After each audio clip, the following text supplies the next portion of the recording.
विधवा होने की सबसे बड़ी तकलीफ महिला को उस वक्त होती है जब अपनों की खुशी के मौके पर उसे दूर रहने के लिए कहा जाता है। मैं विधवा हूं 21वीं सदी की। मेरी तरह कई विधवाएं होंगी जो अभी अभी हुई हो या जिन्हें 20-30 साल हो गए हो। कुछ को घर वालों ने घर से निकालकर वृद्धाश्रम पहुंचा दिया, कुछ स्वाभिमान की मारी स्वयं पहुंच गईं तो कुछ को काशी यानी बनारस, वृंदावन में छोड़ दिया गया।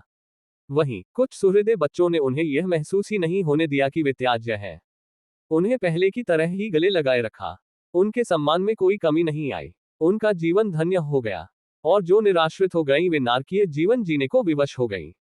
सबसे पहले मैं आपको ये बताना चाहता हूँ कि मेरे पिताजी इस दुनिया में नहीं है, उनको इस संसार से विदा लिए 11 साल हो गए। मैं कोई कल्पना करके आपको जवाब नहीं देना चाहता हूँ, जो भी मेरे माँ ने अपने लाइफ में देखा बस उसी को बताना चाहता हूँ। समाज पढ़ा लिखा समझदार तो है लेकिन उसकी सोच पुरानी ही है। विधवा स्त्री को कोई अधिकार नहीं देता। समाज इतनी घटिया सोच रखता है, इसका मुझे अंदाजा भी न था। मैं तो अपने हिसाब से अपना जीवन जी रही थी। पति की मृत्यु को अभी 3 महीने ही हुए हैं। इन 3 महीनों में मैंने स्वयं को संभाला। उसी हिम्मत और जोश के साथ फिर उठ खड़ी हुई, क्योंकि मैं अपने घर में अकेली हूं और जीवन की मूलभूत आवश्यकताओं के लिए मुझे घर से बाहर निकलना ही था।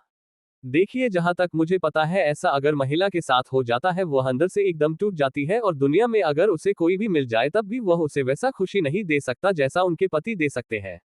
उस महिला पर क्या क्या नहीं गुजरता ये पूछिए। सब कुछ देखना होता है। वो बेचारी अपने दुख को देख देख कर हरदम रोती रहती है, लेकिन कोई उसका आंसू तक नहीं पहुंचने जाता है, उल्टा उसको कोई चीज लगा के भला बुरा बना देता है।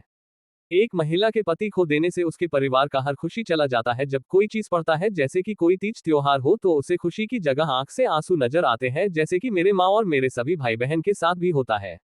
उस महिला को एक बुरी नजर से देखा जाता है और तरह तरह के ताने दिए जाते हैं। क्या करे, बेचारी जमाने के मार खा के भी उसे सहना पड़ता है। यहाँ तक कि उनके भाई बहन और चाची चाची और माँ बाप और सासुराल वालों का भी सब कुछ सहना पड़ता है। पता है ये सब क्यों सहती है? क्योंकि वह अपने बच्चों का मुहमाया देखना होता है, नहीं तो इस जमाने का मुहमाया थोड़ी देखती।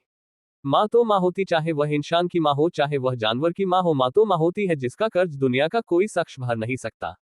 जो भी मैंने आपको बताया वह सब मेरी माँ के साथ हुआ है, तभी मैं इतना बोल पा रहा हूँ। कभी कभी हम लोग सोचते हैं कि क्यों हम लोगों के साथ ऐसा हुआ है। हमने तो कभी किसी के साथ कोई गलत कार्य नहीं किया है, फिर भी ऐसा हुआ। मेरी माँ ने सिलाई कर कर के परिवार का भरण पोषण की, आज हम लोग को 4 समाज में बैठने व बोलने लायक बना दी। मैं अपने माँ बहुत आभार व्यक्त करता हूँ। अपने मेरे इस कहानी इतने ध्यान से पढ़ा उसके लिए मैं आपके अंदर बैठे परमात्मा को सह धन्यवाद करना हूँ।